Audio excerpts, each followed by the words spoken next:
বরিশালে সেনাবাহিনী গ্রীষ্মকালীন মহড়া চলাকালে প্রধানমন্ত্রী তারেক রহমান দুর্গম ও ঘন জঙ্গলের ভেতরে সেনা সদস্যদের অবস্থান গ্রহণ, চলাচল এবং বাস্তব যুদ্ধ পরিস্থিতির উপযোগী বিভিন্ন কার্যক্রম পর্যবেক্ষণ করেন। এ সময় দায়িত্বপ্রাপ্ত সেনা কর্মকর্তারা তাকে মহড়ার বিভিন্ন দিক এবং সেনা সদস্যদের কৌশলগত প্রস্তুতি সম্পর্কে অবহিত করেন। প্রধানমন্ত্রী এ সময় শত্রুপক্ষের ড্রোন শনাক্ত ও প্রতিরোধে ব্যবহৃত অ্যান্টি-ড্রোন মাল্টিব্যারেল সিস্টেমের কার্যক্রম প্রত্যক্ষ করেন। অর্থাৎ বাংলাদেশ অর্ডিন্যান্স ফ্যাক্টরি কর্তৃক স্থানীয়ভাবে ড্রোন হামলা মোকাবেলার জন্য BD-08 অ্যাসল্ট রাইফেল কলিমেটর সাইট সহ অ্যান্টি-ড্রোন সিস্টেম পর্যবেক্ষণ করেছেন প্রধানমন্ত্রী। গত ভিডিওতে এই অ্যান্টি-ড্রোন সিস্টেম সম্পর্কে মোটামুটি ধারণা দেওয়ার চেষ্টা করেছি। সামরিক ভাষায় এ ধরনের উদ্ভাবনকে সাধারণত ইম্প্রোভাইজড অ্যান্টি-ড্রোন গান বা মাল্টিপল রাইফেল মাউন্ট সিস্টেম বলা যায়। সংশ্লিষ্ট সেনা কর্মকর্তারা তাকে এই প্রতিরক্ষা ব্যবস্থার কার্যপদ্ধতি ও যুদ্ধক্ষেত্রে এর ব্যবহার সম্পর্কে ধারণা দেন। তাই দেশে তৈরি অ্যান্টি-ড্রোন মাল্টিপ্যারেল গান সিস্টেমের প্রতি প্রধানমন্ত্রীর ছিল বিশেষ আকর্ষণ।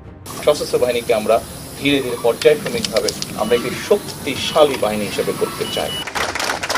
বর্তমানে পৃথিবীতে আজকে থেকে 20 বছর, 25 বছর বা 30 বছর আগে যুদ্ধের ধরন যেমন ছিল, এখন যুদ্ধের ধরন পাল্টে গিয়েছে।